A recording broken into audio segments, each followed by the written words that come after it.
बोले गोविंद भगवान की, भक्तवत्सल भगवान की। तो महाराज हमारे जीवन में जब हम छोटे छोटे बदलावों को अपने जीवन में लागू करने की कोशिश करेंगे तो निश्चित रूप से हमारा आनंद और मंगल हमारे जीवन में प्राप्त होगा। तो आज की कथा का जो भाव है वो ये है, भक्तजनों, जो भी करें प्रभु के लिए नित्य करें, निरंतर करें। ये नहीं एक दिन कर लिया, 2 दिन नहीं किया, 4 दिन नहीं किया। अरे हानि लाभ जीवन मरण यश अपयश तो विधाता के हाथ में है महाराज। जो होना है वो तो होकर रहेगा, उसे कोई नहीं मेट सकता। लेकिन बस हमारे मन में, हमारे आत्मपटल पर एक ही भाव रहे कि हम प्रभु के हैं, प्रभु हमारे हैं। इन्हीं भावों को हमें आगे बढ़ाना चाहिए और उससे हमारा नित्य नित्य कल्याण हो।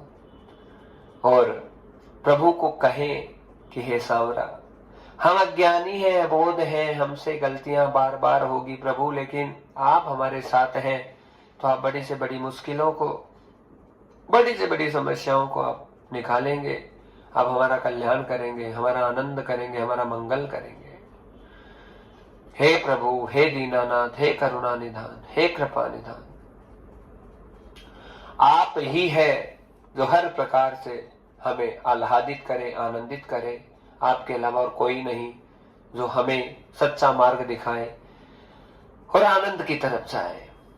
हम कैसे जाएं? बस केवल और केवल आप ही हैं प्रभु जो आप लेकर जाएंगे। इसलिए देखिए, मन में केवल और केवल भावनाएं बनाए कि प्रभु बेड़ा पार आप ही लगाएंगे, तो मेरे प्रभु हैं, निश्चित रूप से डोर खींचेंगे, निश्चित रूप से कल्याण करेंगे महाराज। इसलिए बड़े भाव से मेरे साथ गाइए और कहिए,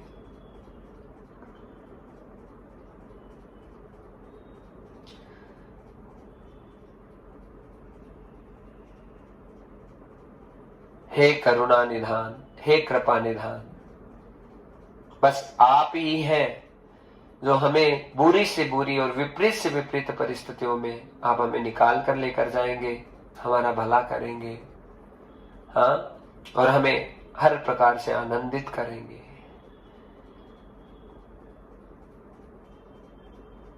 तो महाराज बड़ा सुंदर भाव बन रहा है। वो भाव ये है, गोविंद तुम्हारे चरणों में एक दास पुजारी आया है। गोविंद तुम्हारे चरणों में एक दास पुजारी आया है। एक दास पुजारी आया है। एक दास पुजारी आया है। एक दास पुजारी आया है। एक दास पुजारी आया है। गोविंद तुम्हारे चरणों में एक दास पुजारी आया है। गोविंद तुम्हारे चरणों में एक दास पुजारी आया है। गोविंद तुम्हारे चरणों में दास पुजारी आया है। एक दास पुजारी आया है। दो प्रेम के आंसू लाया है। एक दास पुजारी आया है। दो प्रेम के आंसू लाया है। गोविंद तुम्हारे चरणों में एक दास पुजारी आया है। गोविंद तुम्हारे चरणों में एक दास पुजारी आया है। कैसे मन बलवान बने और कैसे तेरा ध्यान धरे।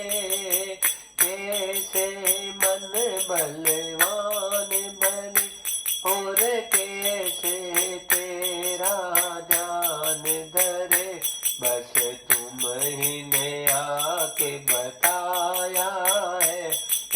दास पुजारी आया है, बस तुम ही ने आके बताया।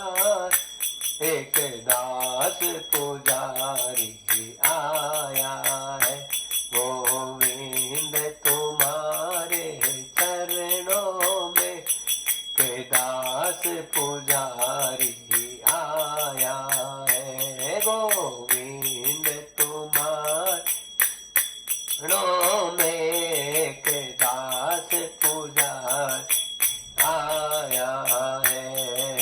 जग से मैं दुखियारा हूँ और सारे गम का मारा हूँ। जग से मैं दुखियारा हूँ और सारे गम का मारा हूँ। बस आस तिहारी आया हूँ, बस शरण तेरी आया हूँ। बस आस तिहारी आया हूँ, बस शरण तिहार आया हूँ। गोविंद तुम्हारे चरणों में के दास पुजारी आया है। गोविंद तुम्हारे चरणों में के दास पुजारी आया है। नित नित में बलवान बनूं और चरण कमल का ध्यान धरूं।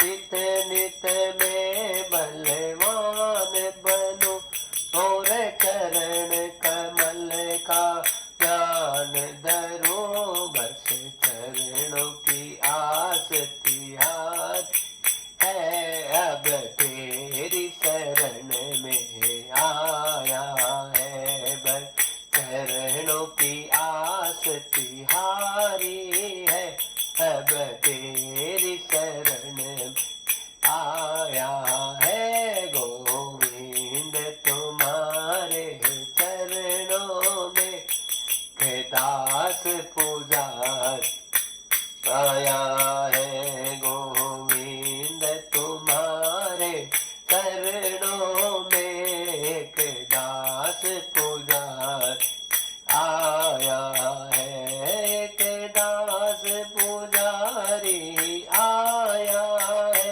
एक दास पुजारी आया है।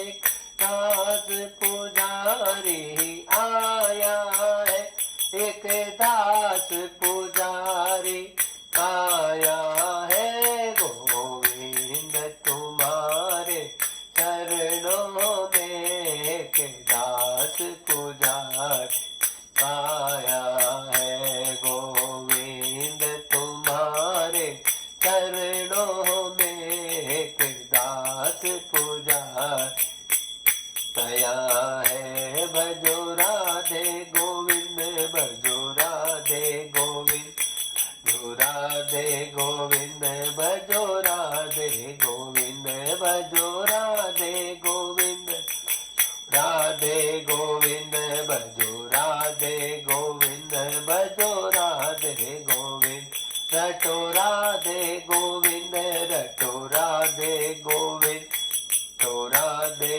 गोविंद, रटो राधे गोविंद, जो राधे गोविंद, भजो राधे गोविंद, राधे गोविंद, भजो राधे गोविंद, भजो राधे गोविंद, राधे गोविंद, भजो राधे गोविंद, भजो राधे गोविंद, रटो राधे गोविंद, तो राधे गोविंद, भजो राधे गोविंद, भज राधे गोविंद, भजो राधे गोविंद, भज राधे गोविंद, भजो राधे गोविंद, भजो राधे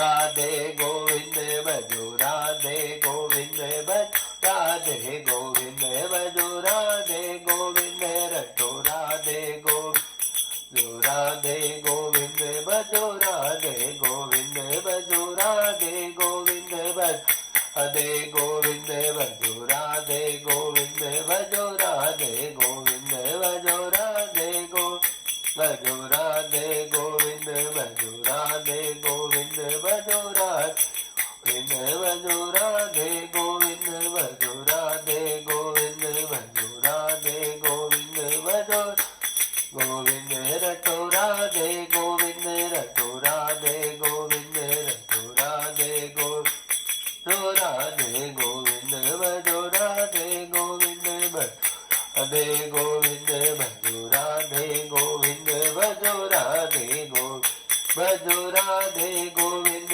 भजो राधे गोविंद भजो राधे गोविंद भजो राधे गोविंद भजो राधे गोविंद भजो राधे गोविंद राधे गोविंद भजो राधे गोविंद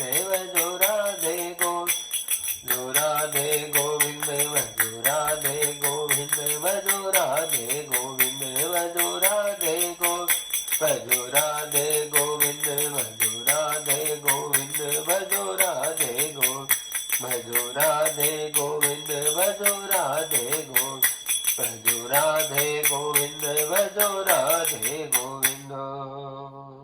बोले भक्त वत्सल भगवान की जय, गोविंद भगवान की जय।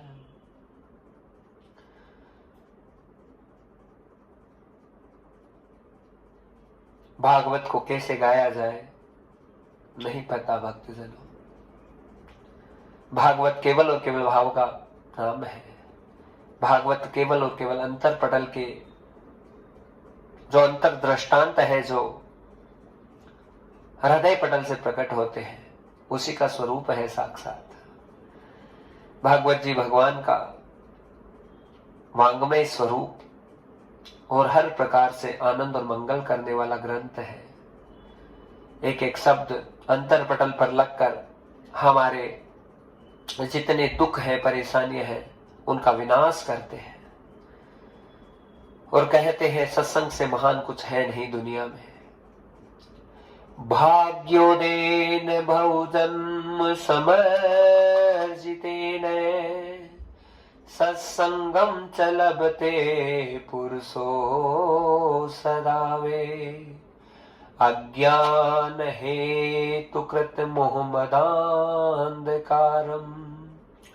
नासं विद्यायै तदोदयते विवेकै।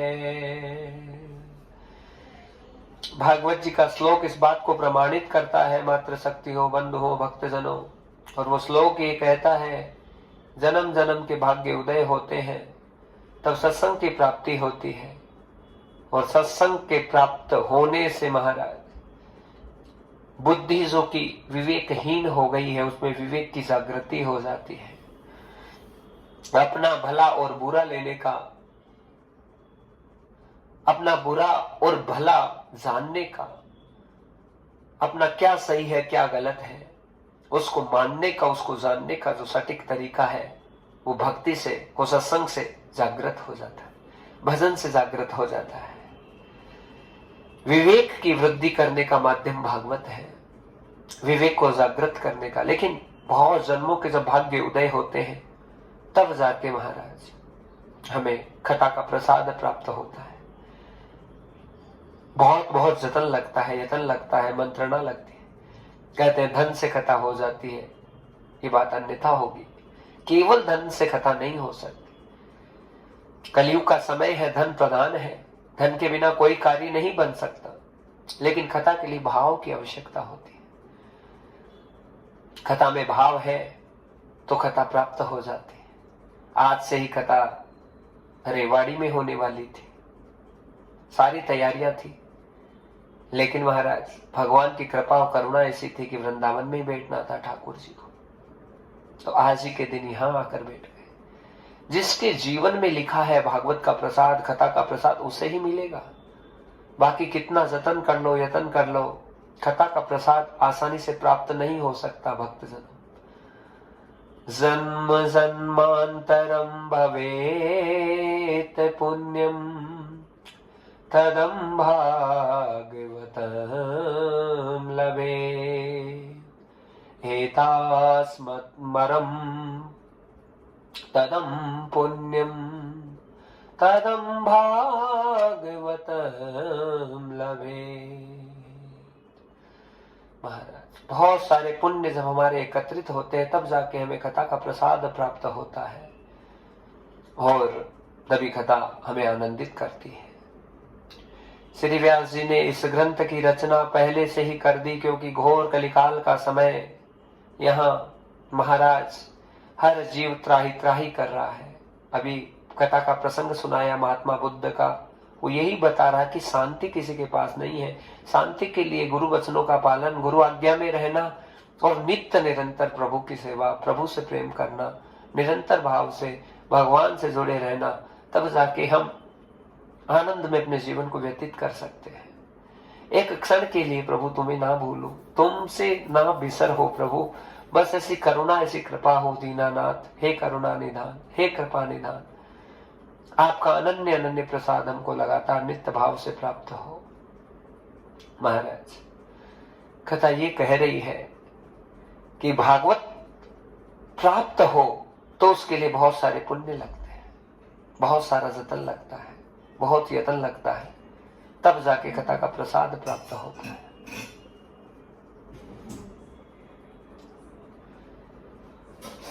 श्री व्यास जी ने पहले ही कलयुग के दर्शन कर लिए मानो, और पहले से पता था कि समय ऐसा रहेगा जहां हर आदमी भौतिकता में उलझा रहेगा, जहां सबको केवल रुपए पैसे से मतलब रहेगा, जहां केवल और केवल धन बढ़ाने का ही प्रयोजन सिद्ध होगा। उस स्थिति में आदमी जिएगा कैसे? उसके लिए सुख शांति चैन कहां से आएगा? तो उसका माध्यम सत्संगम लभते यथा सर्वयोगमुपार्जितो। सत्संग के लाभ से सारे योग उपार्जित होंगे, और उसी के लिए श्री व्यास जी ने इस महान पुराण श्रीमद् भागवत की रचना की। पंचम वेद के रूप में भागवत आज जन जन में प्रकाशित हो रहा है। सर्वविदितं सर्वयोगं सर्वमूलं प्रतिष्ठितो भागवतं ग्रन्थं पुण्यं लोकयोगं प्रवर्तये। जन जन में भागवत का प्रचार हो रहा है, उसका कारण क्या है? कारण अशांति है, चैन छिन गया है, सुख छिन गया है, और महाराज केवल और केवल शांति और आनंद का जो माध्यम है वो सत्संग है, वो भागवती प्रसाद है। उससे हाथों हाथ शांति आ जाती है, हाथों हाथ चैन मिल जाता है, हाथों हाथ मंगल का विषय उत्पन्न हो जाता है। कथा कह रही है भक्तजनों, व्यास जी महाराज को पहले से सारी चीजों का पता था, और उन्होंने उसी के लिए श्रीमद् भागवत ग्रंथ की रचना की और 18,000 श्लोकों का रचना की, और एक एक श्लोक है उसको शब्दार्थ किया और बता दिया कि भागवत से बढ़कर कोई पुण्य नहीं है, कोई फल नहीं है, कोई आनंद नहीं है, कोई मंगल नहीं है। कथा ही जीवन के विपरीत से विपरीत स्थिति में आकर खड़ी हो जाती है। जीवन की विपत्तियों में कथा ही हमारी मदद करती है। कथा एक माध्यम है जो हमें महानता की तरफ लेकर चली जाती है, जो हमारा हर प्रकार से मोल कर देती है, मंगल कर देती है, आनंद कर देती है, आह्लादित कर देती है हमको। महाराज 335 अध्याय और 12 स्कंद में ये भागवत जी की रचना 18,000 श्लोकों के साथ में व्यास जी ने की। प्रथम श्लोक गाया, सच्चिदानंद रूपाय विश्वोत्पत्त्यादि हेतवे तापत्रये विनाशाय श्री कृष्णाय वयम नुमः। पूरे जग का, संसार का सार परमात्मा है, ब्रह्म है, अखिलेश्वर है, आनंदमय है, पर ब्रह्म है, श्री कृष्ण है। वही एक आनंद की अनुभूति है जो हमें संसार में, जो हम तरह तरह की त्रासदियों से त्राहित हो रहे हैं, बस उनसे बचाने का जो माध्यम है केवल और केवल श्रीमद् भागवत है। हरि कृपा, भगवत कृपा के परिणाम स्वरूप जब हमें थोड़ा सा भी सत्संग मिलता है और जब हम विषयों में भटक रहे हैं तो उन विषयों से हमें चैन मिल जाता है, हमें शांति मिल जाती है।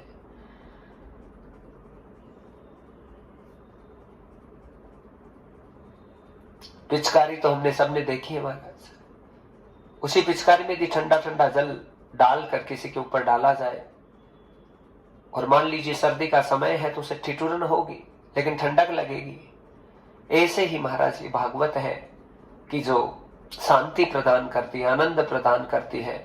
जो संत मुख से जब ये आनंदमय पिचकारियां निकलती है शब्दों के समूह के द्वारा, तो बड़े से बड़े दुख को मेट देती है, संकटों का निवारण कर देती है और हमें हर प्रकार से सुख और चैन की प्राप्ति हो जाती है। भक्तजनों कथा कहते हैं तब तक बहुत आनंद है, कथा सुनते हैं तब तक आनंद है, कथा के रस में जब हम विभोर हैं तब तक हमें हर प्रकार का सुख और चैन मिलता है। लेकिन जैसे ही भगवत नाम बंद हो जाए, कथा गाते हैं तब तक एक अलग प्रकार का आनंद, एक अलग प्रकार का मंगल होता है। और जब कथा रुक जाती है तो फिर वापस वही विषयों का चिंतन शुरू हो जाता है। उसको रोकने के लिए माध्यम ये है, लगातार हम नाम जाप करें, राधा राधा, कृष्ण कृष्ण, शिव शिव, ओम ओम, राम राम। जो नाम अच्छा लगे निरंतर गाएं। सत्य चित्त आनंद के स्वरूप भगवान है, सत्य परमात्मा है। चित्त यानी वो एकदम चिन्मय है, वो जागृत है। हमसे बंधुओं बहुत बड़ी गलती होती है भगवान को परखने में, जांचने में। हम भगवान को केवल मूर्ति समझते हैं। ठाकुर जी के भोग भी लगाते हैं तो इस भाव से कि हम जैसे प्रतिमा के सामने कुछ रख रहे हैं। ठाकुर जी को स्नान भी कराते हैं तो हमारे मन में कहीं ना कहीं ये भाव रहता है कि हाँ, हम प्रतिमा को स्नान करा रहे हैं। अरे नहीं, सत्य है, वो परमात्मा है, चित्त चिन्मय है, हाँ, वो चिदानंद है, वो परमानंद है, वो अकिंचन है और वो जागृत है। जब तक हमारे अंतर पटल में ये भाव उत्पन्न नहीं होगा कि भगवान साक्षात है, भले वो हमें मूर्ति के रूप में नजर आ रहे हैं, भले वो हमें कहीं नजर नहीं आ रहे हैं, लेकिन भगवान साक्षात है, वो सजीव है, वो हर कृतियों के साथ है, वो हर कलाओं के साथ है, वो हर कर्म के साथ जुड़े हुए हैं, वो हर विभक्तियों के साथ जुड़े हुए हैं, वो हर प्रकार से हमारा अनुसरण कर रहे हैं, वो हमें देख रहे हैं। हाँ, हमारा अनुसरण करने का मतलब हमारे एक एक कृतियों पर उनकी नजर है। महाराज, हमारे अंतर पटल से ये जो भ्रम है कि केवल भगवान मूर्ति है, जब तक ये रहेगा तब तक हमें भगवान के प्रति कभी प्रेम नहीं हो सकता। अरे गोपाल जी की प्रतिमा को जैसे भी जिस भाव से आपने अपने हृदय में, अपने घर में, अपने घट में विराजित कर रखा है, उसे कभी ये ना समझे कि भगवान जड़ है। हाँ, जड़ नहीं है, वो चेतन है, चैतन्य है, वो जागृत है। वो जागृत नहीं है तो फिर बताओ ये सृष्टि कैसे चल रही है? जागृत नहीं है तो फूल कैसे उग रहे हैं? जागृत नहीं तो तुम्हें श्वास कहां से आ रही है? जागृत नहीं है तो तुम चल कहां से रहे हो? जागृत नहीं है तो तुम खा पी कहां से रहे हो? जागृत नहीं है तो महाराज ये सारी कृतियां, ये सारा संसार, ये सारा लौकिक, ये पारमार्थिक, ये संसारिक और ये आध्यात्मिक व्यवहार कैसे हो रहा है? बताइए। जागृत है भगवान, जो हर रूप में एकदम तैयार है। इसलिए बंधुओं, कथा सुनते सुनते आज इस बात को पक्का कर लो कि हम भगवान को कभी मूर्ति नहीं समझे। हम ठाकुर जी को केवल ये नहीं समझे कि भगवान केवल मूर्त है, नहीं। मेरे दिल में बसा दिलदार मेरा, दिलदार को ढूंढने जाऊं कहां?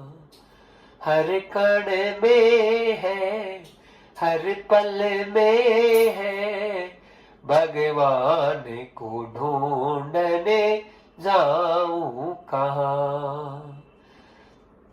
हम क्या अलग से भगवान को ऐसे ढूंढ सकते? महाराज हर रूप में, हर स्वरूप में, हर भाव में भगवान है। इसलिए आज से बंधुओं, हम जब भी प्रभु की सेवा के लिए बैठे, भगवान की जोत जलाए, हम ये नहीं समझे कि हम कोई मूर्ति की सेवा कर रहे हैं। हम जब भगवान को भोग लगाए, हम ये नहीं समझे कि हम किसी मूर्त की सेवा कर रहे हैं। हम जब भगवान को महाराज धूप दीप दिखाए, तो बिल्कुल नहीं समझे कि हम किसी मूर्त की सेवा कर रहे हैं। ना, भगवान चैतन्य है, जागृत है, रूप में, हर स्वरूप में, हर स्थिति में प्रभु ही प्रभु है। हाँ, जहां देखे वहां मेरा राम है, उसके अलावा कोई नहीं। इसलिए इस बात को पक्का करें। हरि व्यापक सर्वत्र समाना,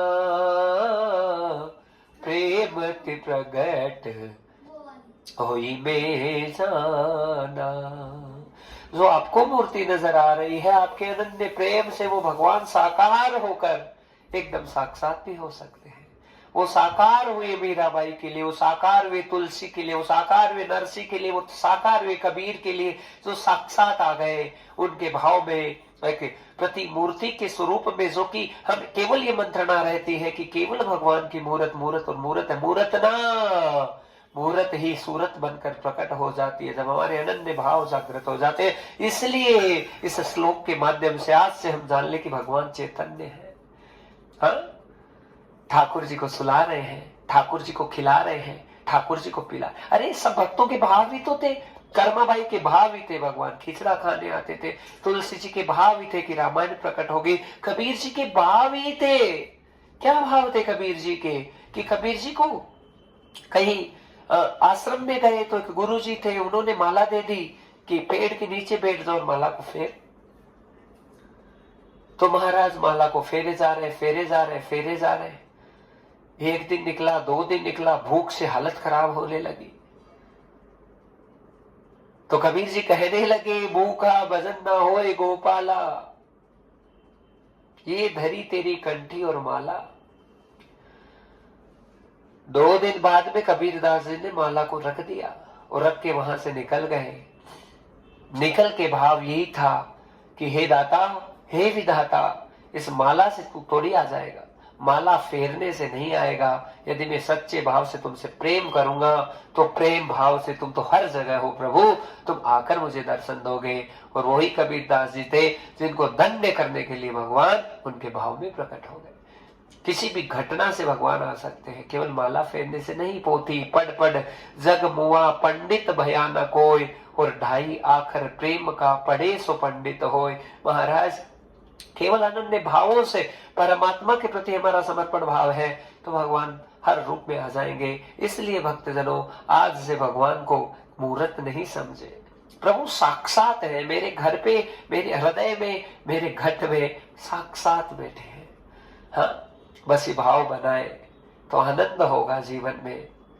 सत्य चित्त और आनंद के स्वरूप है। जब हम सत्य उसे ही माने, चित्त चिदानंद अकिंचन स्वरूप साक्षात ब्रह्म का, परमात्मा का, हाँ, इसी भाव से पूजेंगे, इसी भाव से मंत्रणाएं करेंगे तो महाराज भगवान हमेशा पास ही रहेंगे। वो दूर कभी हुए ही नहीं और कभी हो भी नहीं सकते हैं, कभी नहीं हो सकते। मेरे दाता, मेरे करुणा निधान, कृपा निधान एक पल भी हमसे दूर नहीं हो सकते। भक्तजनों, दूर हो जाएंगे तो श्वास कहां से आएगी, दूर हो जाएंगे तो भोजन कहां से जाएगा, दूर हो जाएंगे तो शरीर कैसे चलेगा, दूर हो जाएंगे तो संसार कैसे चलेगा महाराज। इसलिए भगवान चेतन है, सत्य चित्त और आनंद के स्वरूप।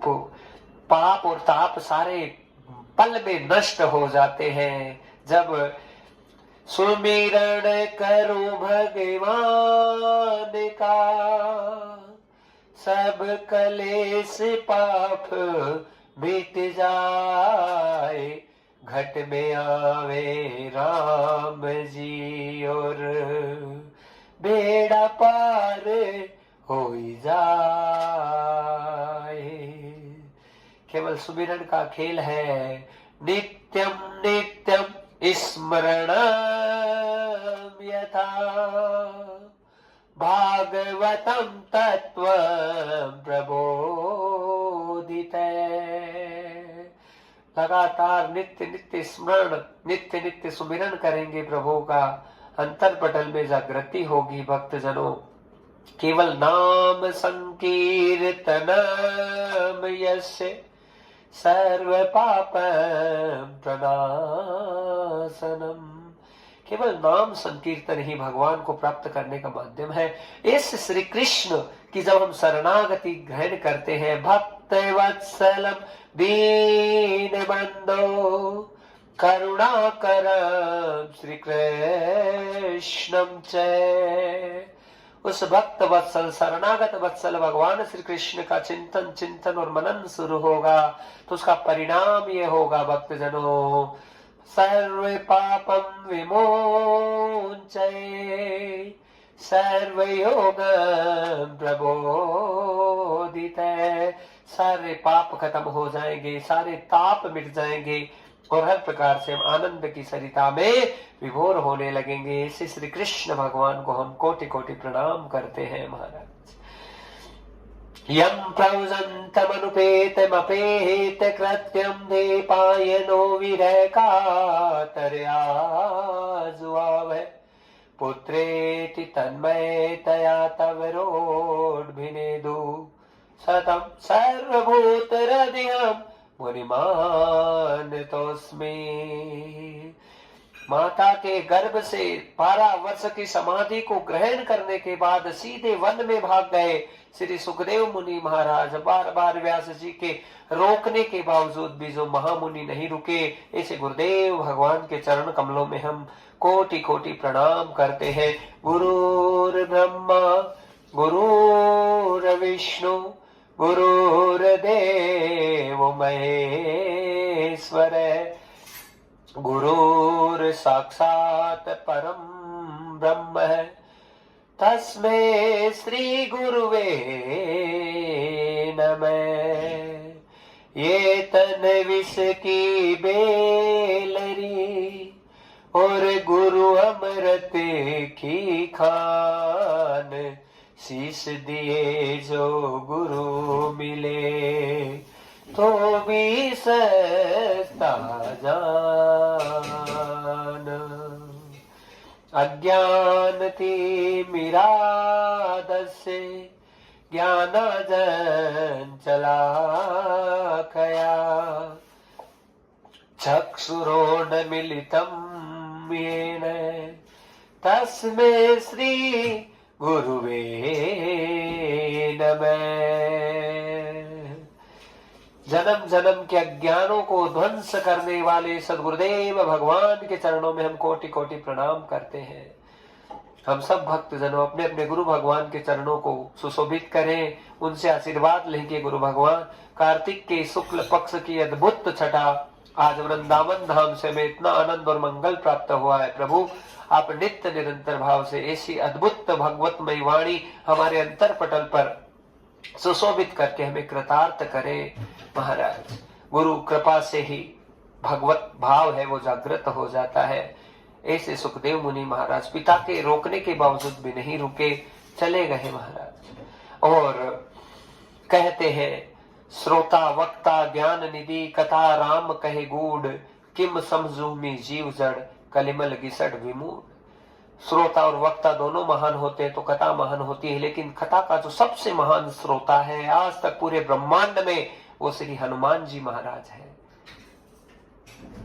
राम दूत ते माह तू जान की, सत्य शपथ करो निधान की।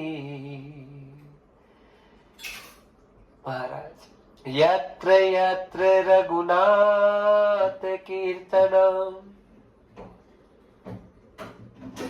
तत्र तत्र मस्तकाजले,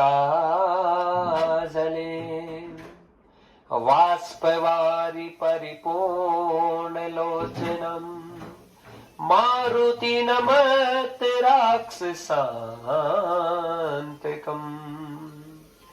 जहां जहां भगवान श्री राम का कीर्तन है वहां वहां हनुमान जी का पहरा लगता है। ऐसे हनुमान जी महाराज के चरणों में हम कोटि कोटि प्रणाम करें। श्रोता के रूप में श्री हनुमान जी को विभूषित करें। और महाराज राम जी के चरित्र हनुमान जी को बड़े पवित्र हैं, बड़े पुनीत हैं महाराज। रामचरित्र सुन बेगो रसिया, प्रभु चरित्र सुन बेगो रसिया, राम लखन सीता मन बसिया, राम लखन सीता मन बसिया। बोलिए हनुमान जी महाराज की जय। कथा भक्तजनों मिलती है केवल और केवल पितरों के आशीर्वाद से। माता पिता जब तक करुणा और कृपा ना करे, माँ बाप का, मात्र पितृ का, अपने पूर्वजों का, अपने पितरों का आशीर्वाद ना मिले, तब तक कथा प्राप्त नहीं हो सकती। इसलिए अपने पितृश्वर भगवान को प्रणाम करें। बोले मातृ पितृ भगवान की जय। सभी से वंदन करें, सभी से करुणा करें, सभी से याचना करें, निवेदन करें कि हे प्रभु हमें ये भागवत रूपी रस आनंदमय तरीके से, आनंदमय भगवतमय वांगमय जो स्वरूप है मेरे प्रभु का, साक्षात हमारे अंतर पटल पर उतरे और इस रस को पीते जाए, पीते जाए। महाराज कथा ये कह रही है भक्तजनों, समस्त आशीर्वाद जब हमें प्राप्त होते हैं तो कथा कही जाती है, कथा श्रवण की जाती है। और महाराज कथा को ग्रहण करने के लिए हमें नैमिषारण्य की पवित्र भूमि में प्रवेश करना है। नेमि संपावनम पुनीतम च मां भूम्यो प्रतिष्ठितो।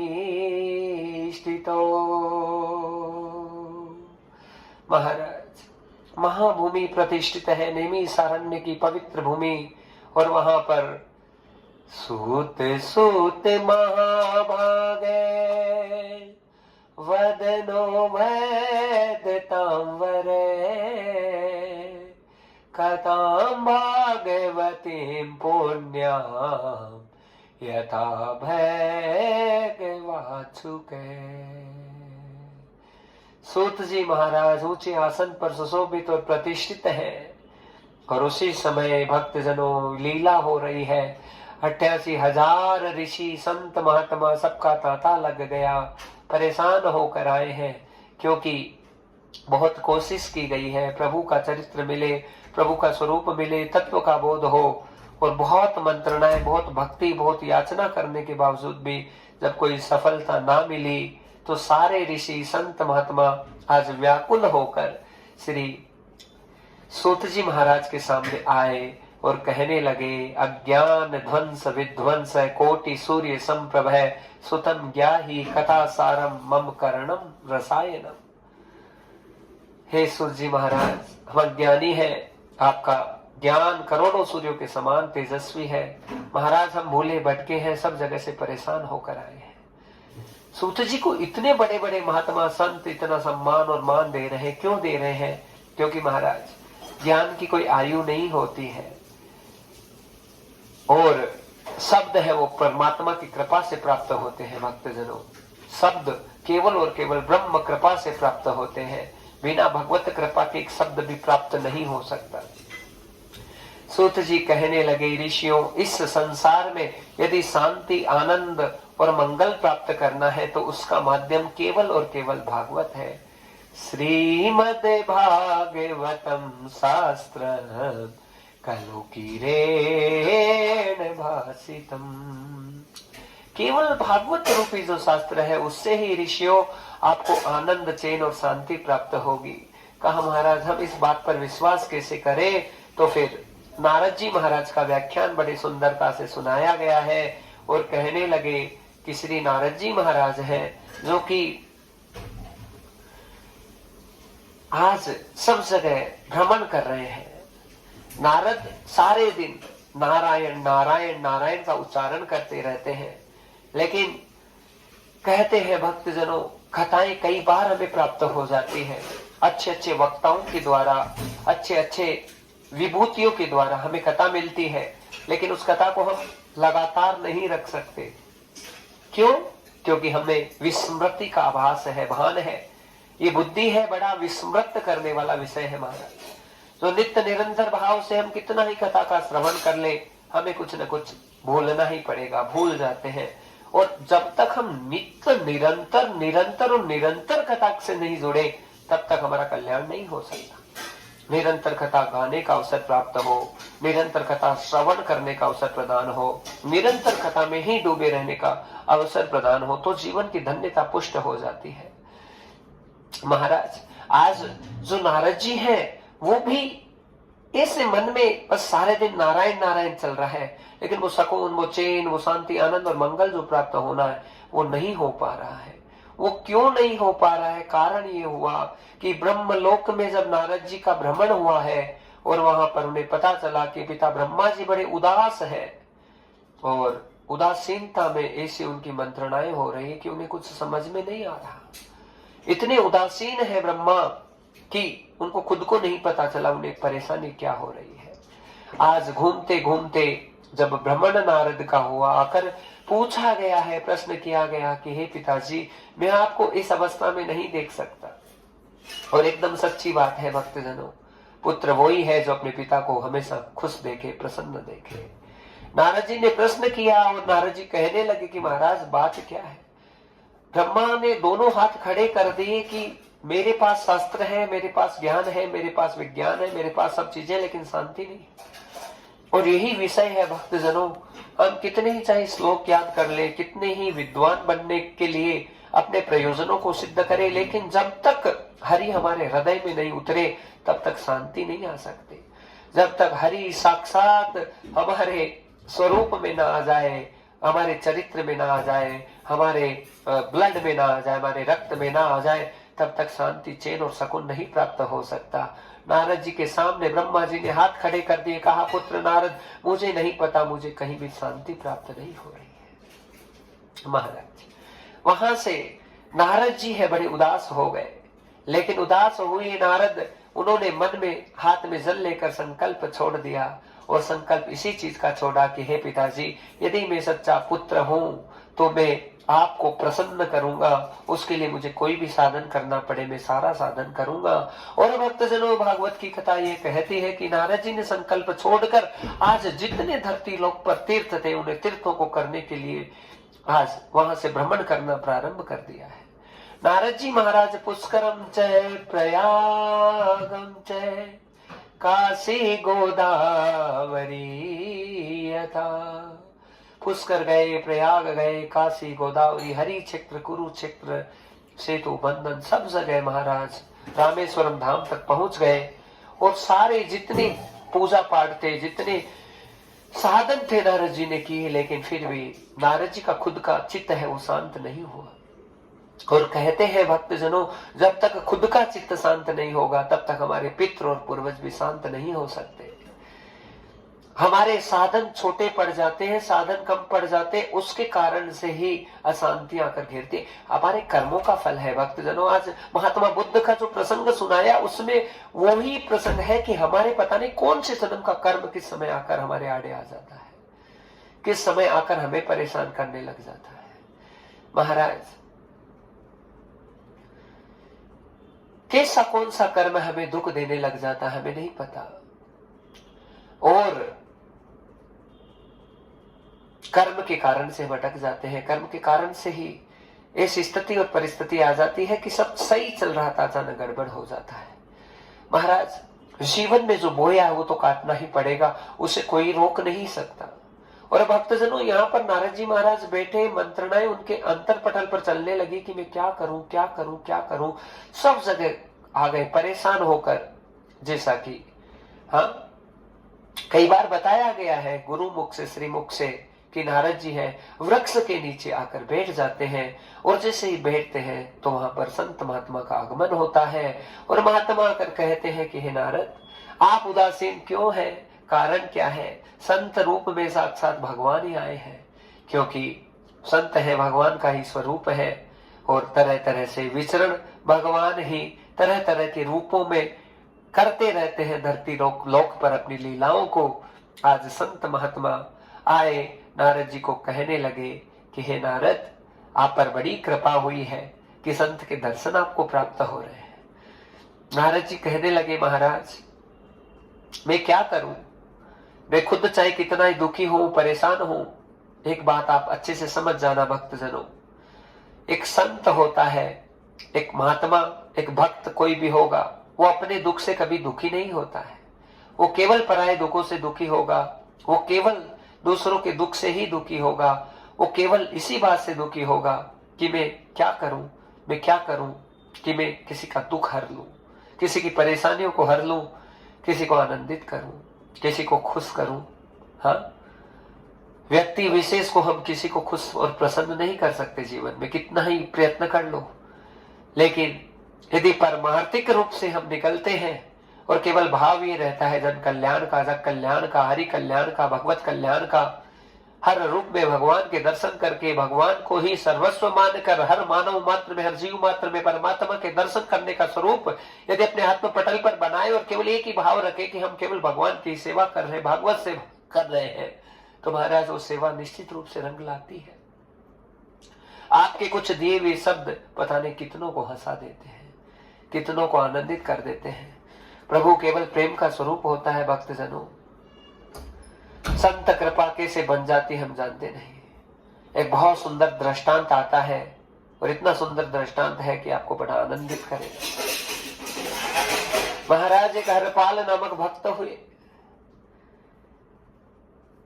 हरपाल जी जो थे शुरू से ही बड़ी आनंदमय भक्ति करते थे भगवान की, और उनके मन में केवल एक ही बात थी कि यदि मेरा विवाह हो कभी तो मेरी जो पत्नी आए वो बहुत संत सेवा करने वाली हो, भगवत सेवा करने वाली हो, पूजा पाठ करने वाली हो। महाराज खुद चाहे करे या ना करे, लेकिन सबका सपना ही रहता है कि पत्नी ऐसी हो, पत्नी ऐसी हो।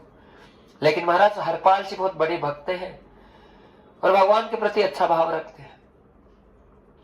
सब कहने लगे परिवार वाले, हरपाल तू विवाह कर ले, विवाह कर ले। हरपाल की एक ही शर्त है कि कोई भजन करने वाली, कोई संत सेवा करने वाली, कोई भगवत सेवा करने वाली पत्नी मिले मेरे जीवन में तो ही मैं विवाह करूं, नहीं तो ना करूं। तो हरपाल के एक मित्र थे, उन्हें पता चला कि हरपाल की एक शर्त है, और एक जगह महाराज कहते हैं कहीं न कोई संयोग तो भगवान जरूर बनाता है, और वो संयोग ऐसे बना भक्तजनों, एक ऐसी मात्र शक्ति जिसने ये प्रण कर रखा है कि मेरा विवाह हो तो ऐसे व्यक्ति से हो जो रोज 1000 संतों को भोजन करे। आप ध्यान से सुनना कथा को, जो 1000 संतों को जिमाए, 1000 संतों को आनंदित करे, बस ऐसा कोई महात्मा मिले, ऐसा कोई जो जीवन साथी है मेरे जीवन में आए। अब महाराज जो हरपाल के मित्र थे उन्हें पता चल गया कि जो महिला है, जो मात्र शक्ति है, उसका ये संकल्प है, बड़ी सुंदर, बड़ी दिव्य अवस्था उनकी, और उनके मन में ये भावना। हरपाल को आकर कहा कि भाई यदि 1000 संतों को रोज भोजन कराने का आपका संकल्प हो तो ये जो महिला है इससे आपका विवाह हो सकता है। हरपाल ने कहा मुझे कोई परेशानी नहीं है, मैं 1000 संतों को रोज भोजन कराऊंगा, ये मेरा संकल्प है। हरपाल ने संकल्प छोड़ दिया महाराज, संकल्प छोड़ दिया। इधर उस महिला को पता चला, वो विवाह के लिए तैयार हो गई, कह दिया बस मेरा एक ही प्रयोजन है कि रोज मेरा जो पति है, मेरा जो स्वामी है, वो रोज 1000 संतों को भोजन कराए। विवाह हो गया भक्तजनों, बड़े भाव से विवाह हुआ। हरपाल की पत्नी जी बस उनकी एक ही शर्त थी कि जिमाए। हरपाल जी संकल्प के मुताबिक रोज 1000 संतों को इकट्ठा करें और बड़े भाव से उन्हें जिमाए, बड़े भाव से उन्हें भोजन कराए। महाराज कहते हरपाल जी के पास में पुश्तैनी धन था, और रोज संत सेवा करने से वो धन है, वो सेवा में लगने लगा, और अब रोज संत 1000 संतों को, और 1000 की जगह कभी 1200 भी जिम जाए, कभी 1300 भी जिम जाए, रोज ऐसा चल रहा है। हरपाल जी को अब परेशानी होने लगी कि मेरे पास पैसा नहीं, क्या करूं। हरपाल जी बड़े धनी थे और सब जगह उनका नाम था, तो तो आसपास के जितने बड़िए थे उन्होंने हरपाल जी को उधार दे दिया महाराज। खूब उधार हरपाल जी को मिला, लेकिन संत सेवा नहीं रुकी। भगवत सेवा होने लगी, आराम से, आनंद से, मंगल से सब संतों को भोजन प्रसादी मिलने लगी, प्रसाद पाने लगे सब संत। अब महाराज सब बड़ियों ने कर्जा दिया था, हरपाल जी सबसे कर्जा ले लिया, लेकिन कर्जा वापस चुकाने का नाम नहीं हुआ। और जब कर्जा वापस चुकाने का नाम नहीं हुआ महाराज, तो स्थितियां ये हो गई कि अब क्या करें, क्या करें, क्या करें। मन में बस एक ही बात थी कि मेरा जो संकल्प हो ना टूटे। सारे बड़ियों ने मना कर दिया कि हरपाल हमारा जो पैसा तू लेकर गया है वापस ला के दे। सब ने राशन पानी देने से मना कर दिया, धन देने से मना कर दिया। हरपाल जी टेंशन में आ गए और परेशानी में आए। तो हरपाल जी ने अब सोचा कि संत सेवा तो बंद ना हो, मेरी पत्नी के साथ मेरा संकल्प है और संत सेवा ना रुके। तो महाराज सोचने लगे, मंत्रणा करने लगे और ये कहने लगे कि अब मैं क्या करूं।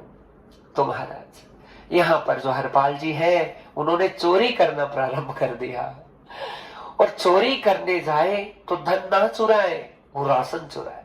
किसी से दाल चुरा रहे, किसी से आटा चुरा रहे, किसी से सब्जी चुरा रहे, किसी से तेल चुरा रहे। सारा सामान चुरा चुरा कर हरपाल जी लेकर आ रहे हैं। और आकर यहाँ पर संतों की सेवा नित्य निरंतर भाव से चालू है, चल रही है।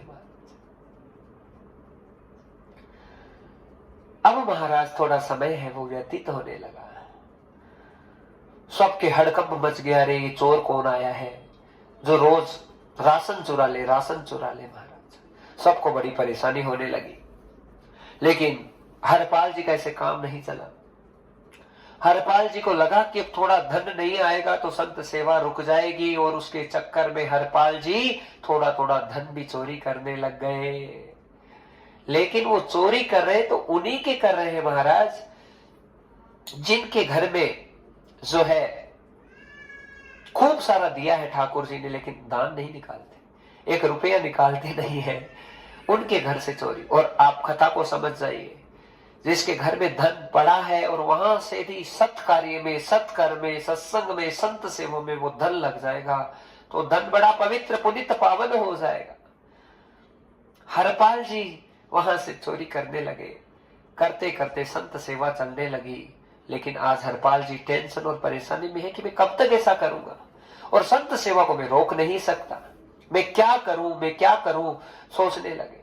और सोचते सोचते हरपाल जी सोचने लगे कि ऐसी कोई कृपा हो जाए कि बस कोई एक मोटा हाथ में मार लो कि बस उससे फिर मेरा काम चलने लग जाए।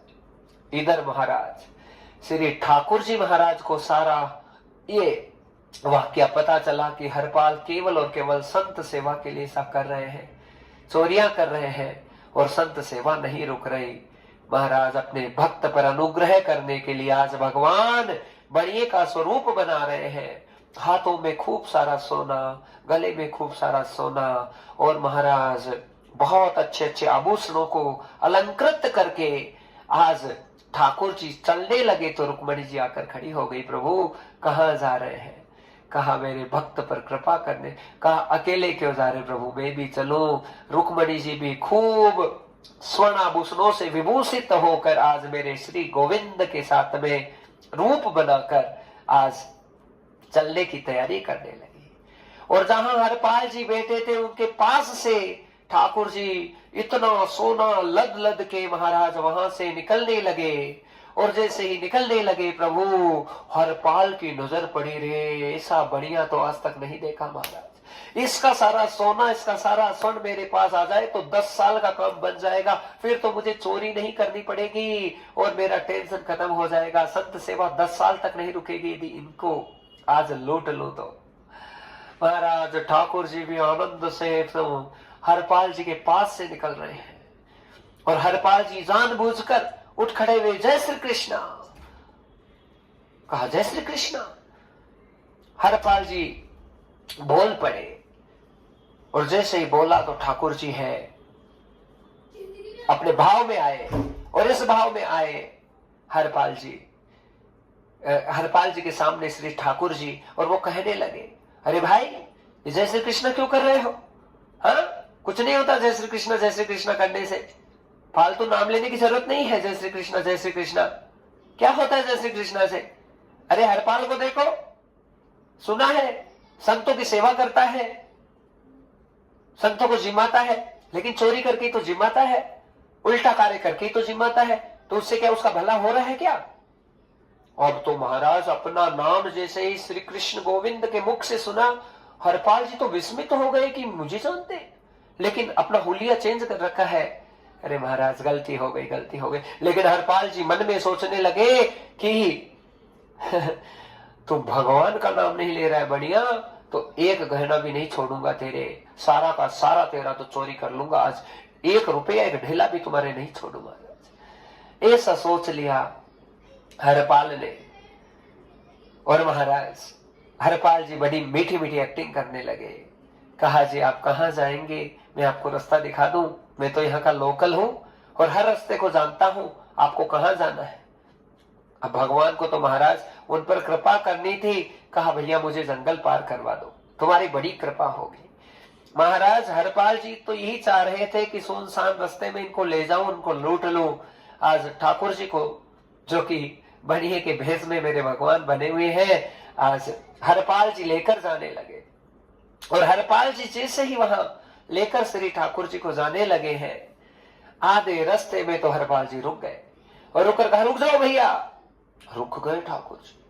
रुके तो हरपाल जी असली भेष में आ गए और अपना जो कपड़ा था वो बिछा दिया और कहने लगा बड़ा हरपाल हरपाल करते थे, मैं ही हरपाल हूं। हाँ, छोड़ूंगा नहीं, 1 गहना 1 रुपया 1 पैसा जितना तुम लेकर आए हो सारा का सारा डाल दो इसमें। अब तो महाराज ठाकुर जी तो घबराने लग गए। हाँ, कहा उतारो उतारो। भगवान तो घबरा रहे हैं, रुक्मिणी जी देख रही है कि प्रभु हिरण्यकशिपु से ना डरा, रावण से ना डरा, इस हरपाल से घबरा रहा है। ठाकुर जी मन में सोच रहे हैं कि भक्तों से तो मुझे घबराना ही पड़ता है, बस भक्तों से ही मैं उनके वश में आता हूं, बाकी और किसी के वश में आ नहीं सकता। हरपाल को कहने लगे ठाकुर जी कि भैया ऐसा क्या कर, कहा निकालो सारा। तो सारा हार सारा स्वर्ण आभूषण रुक्मणी जी और ठाकुर जी सारा निकालने लग गए। हरपाल बड़ा प्रसन्न हो रहा है कि 10 साल की व्यवस्था हो गई, अब तो टेंशन नहीं मारा। ठाकुर जी की अंगूठी बच गई हाथ में, और जैसे अंगूठी बची हरपाल कहने लगा अंगूठी क्यों नहीं रहेगा, ये भी इसको निकालो। बड़ा कह रहे थे जय श्री कृष्णा नहीं बोलूं, जय श्री कृष्णा नहीं बोलूं, नहीं बोले तो मैं भी तुम्हारे गहना नहीं छोड़ू, निकाल अंगूठी। अब तो महाराज भगवान घबराने लगा। रुक्मणी जी देख रही है कि हाथ तक नहीं डरे, तुम ऐसे घबरा रहे हो प्रभु। कहा क्या करूं, भक्त के सामने हूं। कहा निकालो अंगूठी। ठाकुर जी कह रहे भैया अंगूठी तो नहीं दो, अंगूठी तो नहीं दो। हरपाल जी कहने लगे ऐसे अंगूठी नहीं दोगे। अपना चाकू निकाला, कहा आपकी अंगुली काट देता हूं। आज महाराज जैसे ही मेरे प्रभु का स्पर्श करने लगे और अंगुली को काटने के लिए हरपाल जी चाकू बढ़ाने लगे, उसी समय दिवंग स्वरूप में साक्षात द्वारिकानाथ प्रकट हो गए और प्रकट होकर हरपाल को दर्शन देने लगे। भक्त मैं केवल और केवल तुम्हारे भाव से प्रसन्न होकर तुम्हें दर्शन देने के लिए, तुम पर कृपा और करुणा करने के लिए आया हूं। महाराज ऐसे भावों को जैसे हरपाल जी ने देखा, साष्टांग हो गए, आंखों में से अश्रु धारा बहने लगी। नाथ मैं कितना पतित हूं, पापी हूं प्रभु, मैं चोरियां कर करके इस संतों की सेवा कर रहा हूं। लेकिन भगवान कहने लगे कि हे हरपाल तुम्हारे भाव बड़े सुंदर हैं। अरे तुम संतों के लिए इतना कुछ कर रहे हो, मेरे प्रियजनों के लिए इतना सब कुछ मर रहे हो, अपनी कोई तनिक परवाह भी नहीं कर रहे, और इतने संकट इतनी त्रासदियों को तुमने संत सेवा के लिए झेला है। हे हरपाल अब मैं तुम पर कृपा करता हूं कि जितना सोना स्वर्ण लाया हूं मैं तुम्हारे लिए लाया हूं। हरपाल तो ये मत सोचना कि ये सोना स्वर्ण है केवल 10 साल चलेगा। अरे जब तक तू जीवित रहेगा तब तक तेरी संत सेवा कभी बंद नहीं होगी। ऐसे ही तुम सारे संतों को जिमाते रहेगा हरपाल, और ये स्वर्ण आभूषण तुमसे कभी खत्म नहीं होगा। ये तुम्हारी जिंदगी जिंदगी भर की संत सेवा के लिए तुम्हें प्रसाद देकर जा रहा हूँ। ऐसे कहा। यहाँ पर हरपाल जी की आंखें भर आई भक्तजनों और रुदन करने लगे।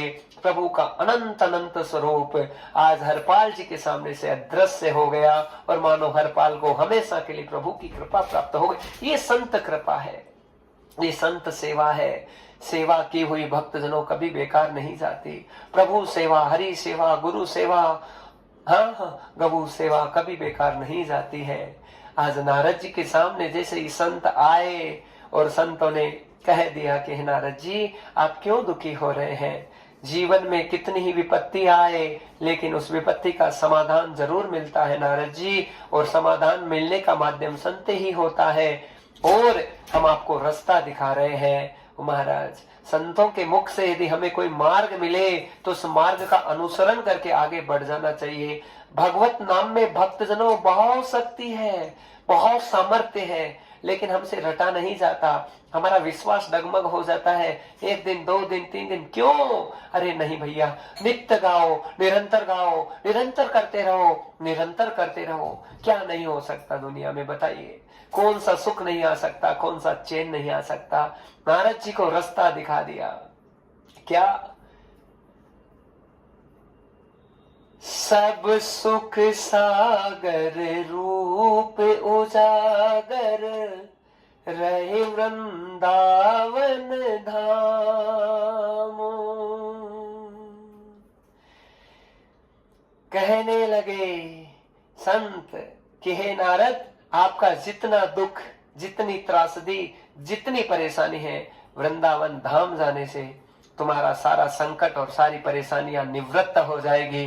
तुम धाम में जाओ और जाकर वहां वृंदावन की लीला में आनंदित करो।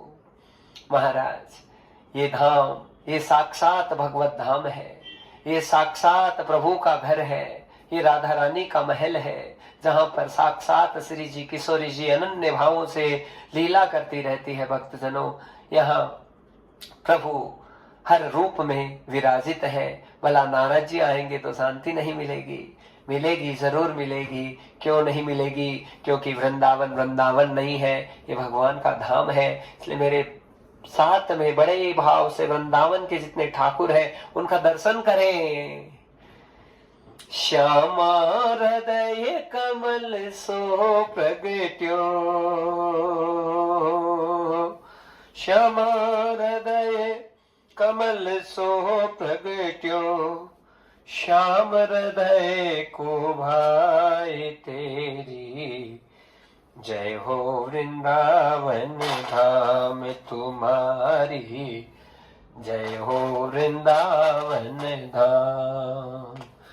श्याम हृदय कमल सो प्रगट्यो, श्याम हृदय कमल सो प्रगट्यो, श्याम हृदय को भाई तेरी।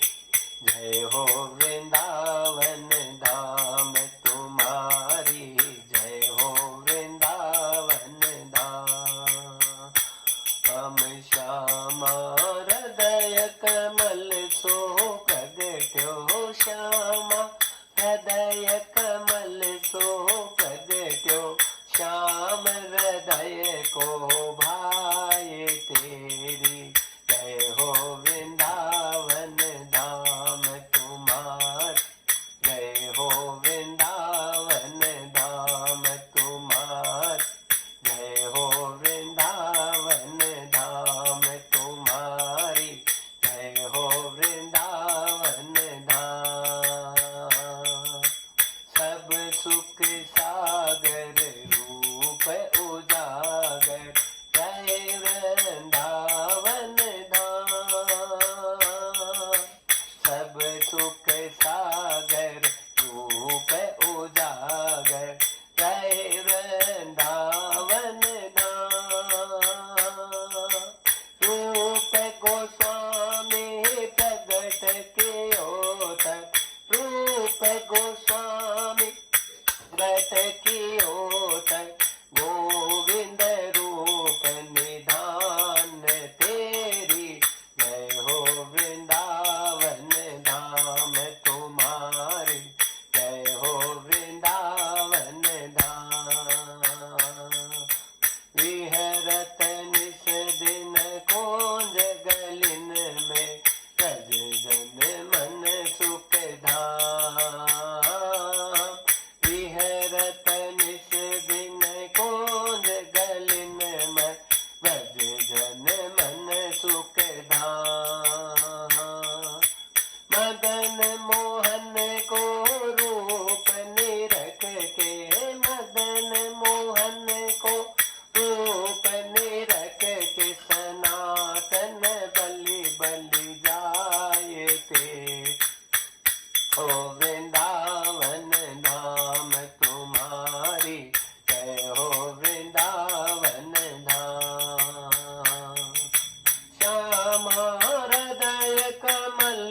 सो प्रगट्यो श्याम हृदय को भाई तेरी। जय हो वृंदावन धाम तुम्हार, जय हो वृंदावन धाम। गोप ग्वाल सब निस दिन गाए, प्यारो गोपीनाथ। गोप ग्वाल सब थिए उर धारे, प्यारो गोपीनाथ। मधु पंडित जिन कंठ लगायो, मधु पंडित जिन कंठ लगायो, मधु पंडित जिन कंठ लगायो। है रही जय जयकार तेरी, जय हो वृंदावन धाम तुम्हार, जय हो वृंदावन धाम। हो तेरी जय हो वृंदावन धाम तुम्हारी, जय हो वृंदावन धाम। गोपाल भट्ट की हृदय वेदना, प्रगटे शालिग्राम। गोपाल भट्ट की हृदय वेदना, प्रगटे शालिग्राम। रूप सुधा को खान हमारो, रूप सुधा को खान हमारो। राधा रमण सरकार तुम्हारी, जय हो वृंदावन धाम तुम्हारी, वृंदावन धाम तुम्हारी, जय हो वृंदावन धाम तुम्हारी।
राधा जय राधा जय राधा जय राधा जय जय राधा जय जय राधा जय जय राधा जय जय राधा जय जय राधा राधा जय जय राधा जय जय राधा जय जय राधा जय जय राधा जय जय राधा जय जय राधा जय जय राधा जय जय राधा जय जय राधा जय जय राधा जय जय राधा जय जय राधा जय जय राधा जय जय राधा राधा राधा राधा राधा राधा राधा राधा राधा राधा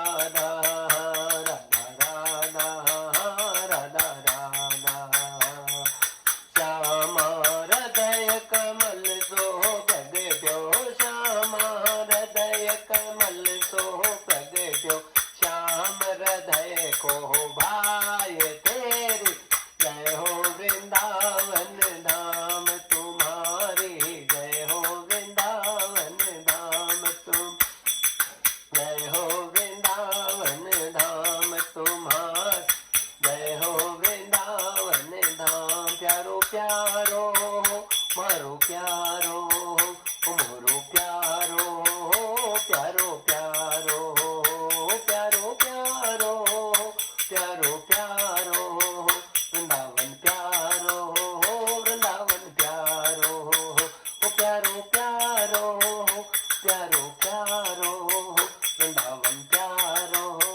वृंदावन प्यारो वृंदावन प्यारो वृंदावन प्यारो।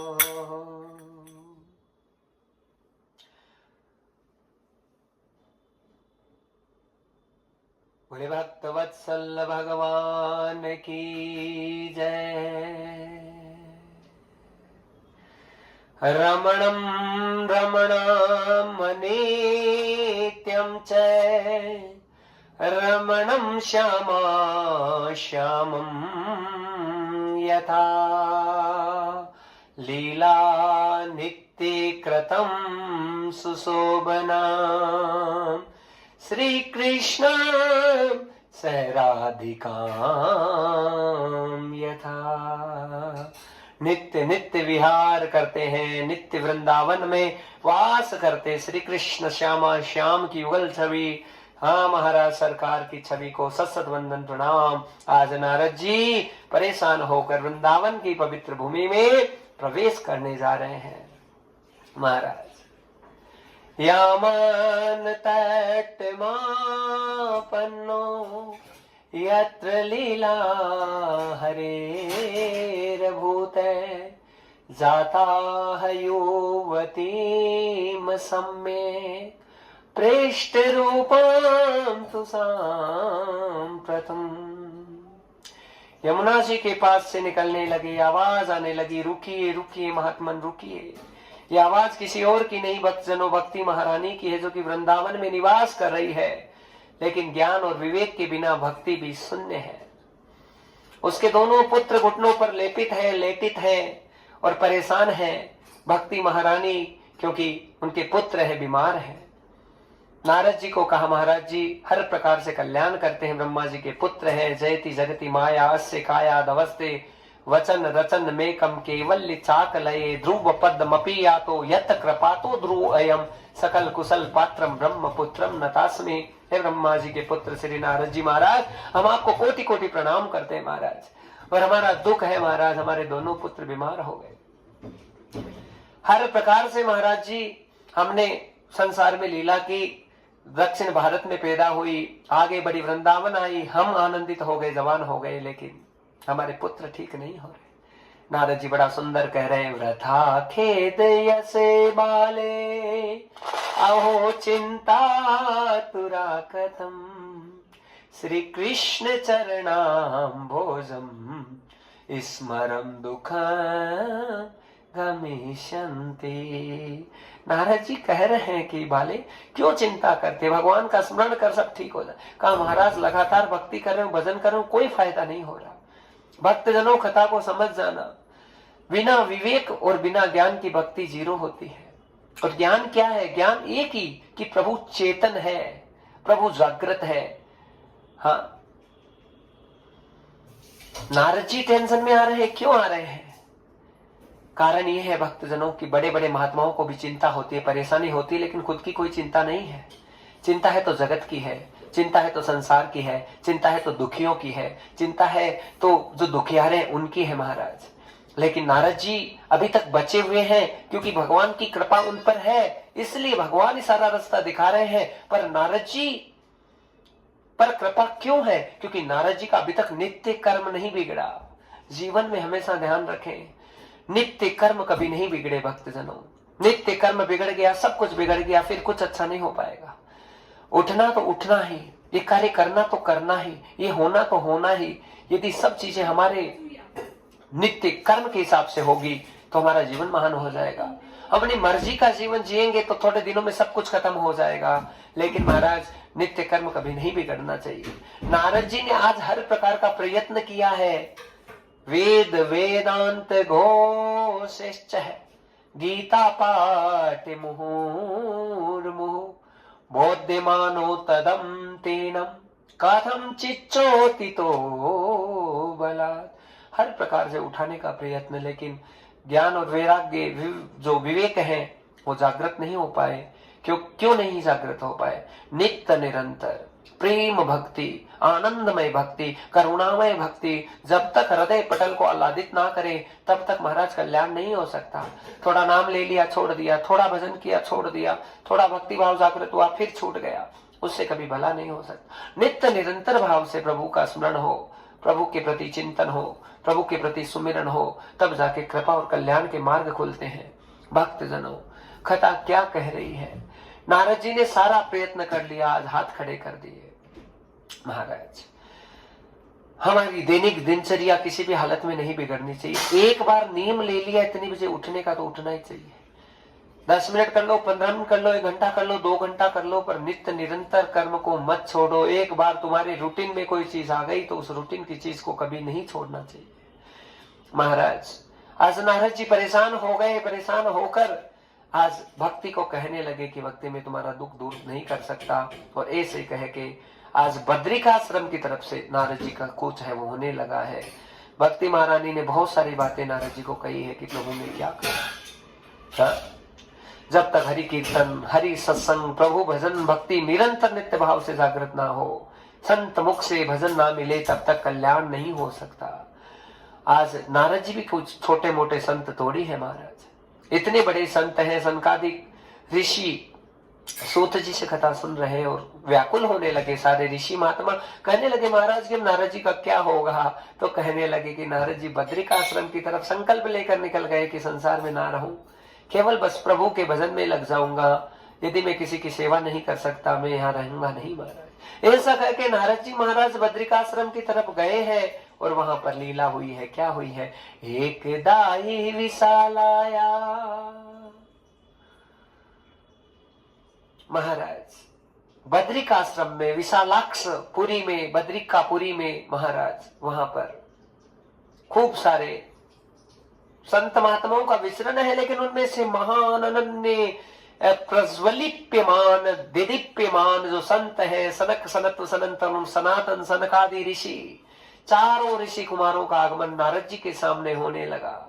मानो प्रकाश ही जागृत होने लगा है, क्योंकि भगवान का पहला अवतार साक्षात नारद जी के सामने आया है। और नारद जी को कहा, कथम ब्राह्मण दीन मुखे कुतश्चिंता पुरो भवे त्वरितम गम्यते कुत्र है कुत्र सचा गमनम तब है। हे नारद जी क्यों दुखी हैं, क्यों परेशान हैं?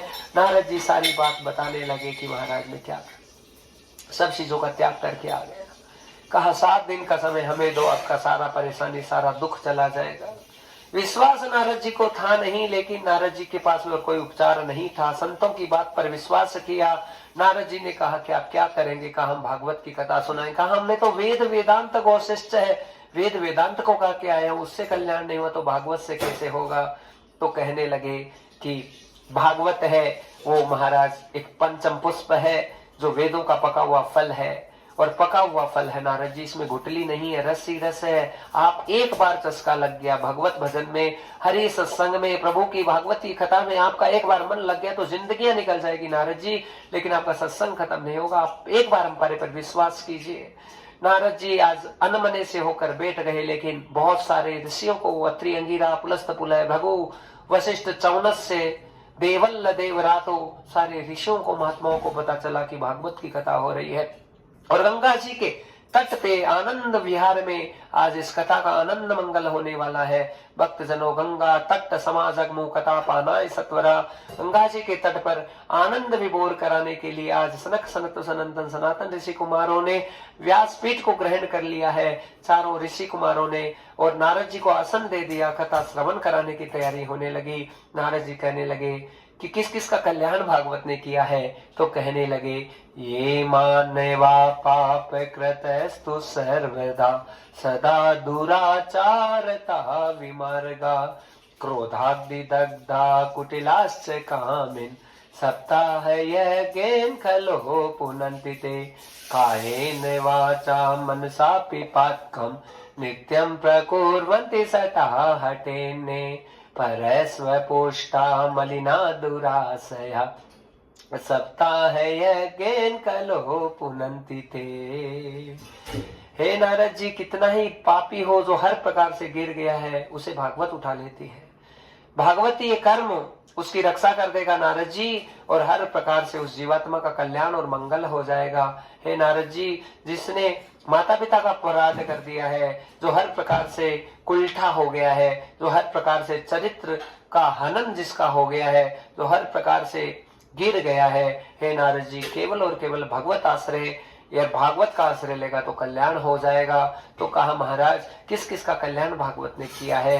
तो आत्मदेव नामक ब्राह्मण की कथा सुना दी और कह दिया विप्र देवता बड़े महान थे और संतान नहीं हुई तो दुखी हो गए, परेशान हुए, आत्महत्या का मन में विचार किया, मरने के लिए गए। संत आए, संत ने बहुत समझाया, समझ में नहीं आया। विवेकीन भवेत किन में पुत्रम देहि बलादपि, नो चित्त जाम्य प्राणास्त्व है, दग्रे शोक मूर्छित है। कहा मैं मर जाऊंगा महाराज, मुझे पुत्र दे दो, बेटा दे दो। आशीर्वाद दिया है संत ने, फल दिया, पत्नी को खिलाना, पत्नी को फल दिया, पत्नी ने फल खाया नहीं, गाय को खिलाया, गाय गर्भवती हो गई भक्तजनों। और जो पत्नी है आत्मदेव की, उसकी बहन थी, वो गर्भवती थी, उसको धन की आवश्यकता थी और मंत्रणाएं ऐसी हो गई कि ऐसा नाटक और नौटंकी कर लो कि तुम ही गर्भवती हो। वही सारी चीजें की गई। समय आया और आज जो धुंधली है, जो कि आत्मदेव की पत्नी है, उसकी बहन के यहाँ पुत्र हुआ। धुंधली ने ऐलान ऐसा किया कि मानो मेरे ही पुत्र हुआ है। और जो ब्राह्मण देवता थे, कियत कालीन तो जातो तरुणो तैनिया वो गोकर्ण पंडितो ज्ञानी धुंधकारी महाकलय। गाय के भी पेट से बालक उत्पन्न हुआ है जो महान हो गया गोकर्ण पंडित के नाम से, और जो बहन के गर्भ से बालक उत्पन्न हुआ धुंधकारी बन गया। और महाराज ऐसा धुंधकारी की संपूर्ण लोक में हाहाकार करने लगा। गलत गलत आदतें, क्योंकि पूत के पैर पालने में दिख जाते हैं, स्थितियां हुई है। माता पिता को दुख होने लगा, परेशानी संताप बनने लगा, गलत स्त्रियों को घर पे लेकर आ गया। माँ दुख में देखकर आत्महत्या के लिए परिणित तो हो गई। सारी जितनी जो गलत स्त्रियां थी उन्होंने धुंधकारी की हत्या कर दी है। और महाराज आजात्मदेव दुखी होकर अपने पिता पुत्र के पास, गोकर्ण जी जो की गाय के पेट से उत्पन्न हुए, उनके पास गए तो बड़ा सुंदर उपदेश दिया उन्होंने कि देहस्ति मास रुधिरभिमति त्यस्तम जाया सुतादिषु सदा ममता विमुंचय पश्यानि जगदीदं क्षण भंग निष्ठम वैराग्य राग रसिको बहुभक्ति निष्ठम धर्मम भजस्व सत्यम त्यज लोक धर्मान सेवस्व साधु पुरुषाम जय काम तृष्णाम अन्यस्य दोष गुण चिंतन मास मुक्तमाम सेवा कथा रस्महो नित्य नाम पिबत्वम। पिताजी अंत ममता नामक जो रस्सियां हैं उनको त्याग करो और केवल भगवान की शरणागति को ग्रहण करो। ये जो हाड़ मास का पिटारा है इससे प्रेम मत करो। प्रेम करना है, आत्मपटल पर साक्षात भगवान विराजित है, उन्हें ढूंढने की कोशिश करो। परमात्मा मिल जाएगा, ब्रह्म मिल जाएगा, सारा क्लेश सारा दुख चला जाएगा। कहा पुत्र मिलेगा कैसे, तो कहा रसिक संतों का आश्रय लो पिताजी, संतों का आश्रय लेकर भजन करोगे, आपका निश्चित रूप से कल्याण होगा। और महाराज वही मंत्रणाएं आज की गई है किनके द्वारा, यहाँ पे आत्मदेव जी के द्वारा जंगल में चले गए, भगवत भाव को प्राप्त हो गए। और यहाँ पर जो आत्मदेव के पुत्र जो गोकर्ण जी थे, सारे तीर्थों में गए, सब प्रकार के यहाँ पे पिंडदान वगैरह किए हैं। लेकिन महाराज जो धुंधकारी है उनकी मुक्ति का कोई विधान नहीं हुआ। अपने पुश्तैनी गांव में जाकर जब भजन करने लगे तो साक्षात धुंधकारी प्रकट हो गया और कहने लगा कि हम भ्राता त्वदीयो अस्मि धुंधकारी थी नाम तय स्वकीय नेव दोषीन है ब्रह्मत्वम नासितम मया, कि महाराज मेरा ब्रह्म तत्व है नष्ट हो गया है, ब्राह्मण की योनि में आकर गलत कार्य किया था और मैं प्रेत की योनि को प्राप्त हो गया हूं, मेरा कल्याण करो भैया, कल्याण करो। तो आज सूर्य भगवान के पास में गए हैं, कौन, गोकर्ण जी महाराज। इति सूर्य वयम सर्वम धर्म रूपम तो विस्तृत श्रीमद भागवती कथा यथा भागवतम पुण्याम च है। कहा भागवत की कथा का आयोजन करो। तो यहाँ गोकर्ण जी महाराज ने एक बांस को रोपित किया है, 7 घाट का बांस है, वहां पे धुंधकारी का आह्वान करके उसे बिठाया गया और बड़े भाव से भागवत जी की कथा को श्रवण करवाया गया। और महाराज कथा श्रवण करते करते लीला ये हुई कि 7 दिनों में 7 गांठें टूट गई और साक्षात जो धुंधकारी प्रेत योनि में थे आज भगवत भाव को, देव भाव को प्राप्त हो गए। विमान आया भगवान का, उस विमान में विराजित होकर धुंधकारी जी साक्षात भगवान के पार्षदों के साथ जाने लगे हैं। श्रवण करने वाले श्रोताओं ने प्रश्न किया कि एक विमान क्यों आया, तो जो भगवान के पार्षद थे उन्होंने कहा जिस भावना से जिन्होंने कथा सुनी है उसी भावना से सबको फल प्राप्त होता है। किसी ने बेटा मांगा बेटा मिलेगा, मकान मांगा मकान मिलेगा, गाड़ी मांगी गाड़ी मांगी मिलेगी। लेकिन महाराज धुंधकारी ने केवल अपने कल्याण के लिए कथा सुनी। तो यहाँ पे समस्त जितने श्रोता थे उन्होंने अनुमोदन किया कि हम भी अपने कल्याण के लिए कथा करेंगे। दोबारा कथा की गई है गोकर्ण जी के द्वारा और महाराज श्रावण मास में कथा हुई और समस्त जितने श्रोता थे उनका कल्याण किया। और तीसरी जो कथा है यहाँ पर गोकर्ण जी ने अधिक मास में करके अपना खुद का कल्याण कर दिया। और महाराज ये जो भागवत जी का महात्म्य है ये बताता है कि जो प्रेत योनि में गोकर्ण जी थे, धुंधकारी जी थे, उनका गोकर्ण जी महाराज ने सबका कल्याण कर दिया। नारद जी ने जैसी कथा सुनी, नारद जी का रोम रोम गदगद हो गया।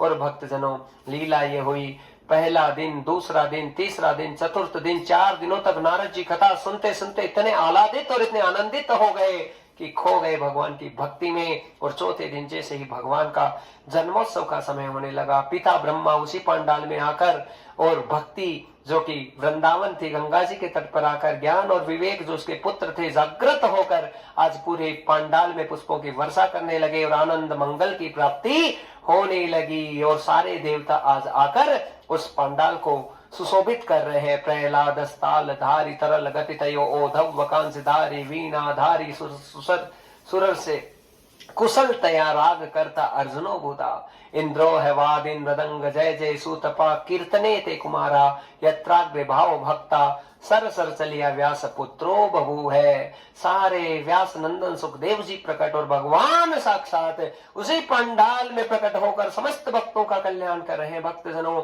आपको भी आज अद्भुत और सुंदर जो महात्म्य की कथा का श्रवण किया है, ये श्रवण आपके अंतरपटल में बैठे। आज बहुत विलंब हो गया कथा में और अब आज की कथा को हम विराम देंगे, लेकिन विराम विश्राम देने से पहले घी का दीपक जलाकर रखें, भगवत भाव जागृत रखें। लगातार राधा राधा कृष्ण कृष्ण जो नाम आपको भगवत भाव से प्रिय लगे उसी नाम का लगातार नित्य निरंतर भाव से उच्चारण करते रहें, अपने जीवन को कृतार्थ करें। और इन्हीं शुभकामनाओं के साथ कल ठीक 11 बजे हम कथा को वापस पुनः प्रारंभ करेंगे। आज की कथा को हम यही विश्राम दे रहे हैं, थोड़ा सा नाम संकीर्तन और उसके बाद में कथा को विश्राम। बोले गोविंद भगवान की जय।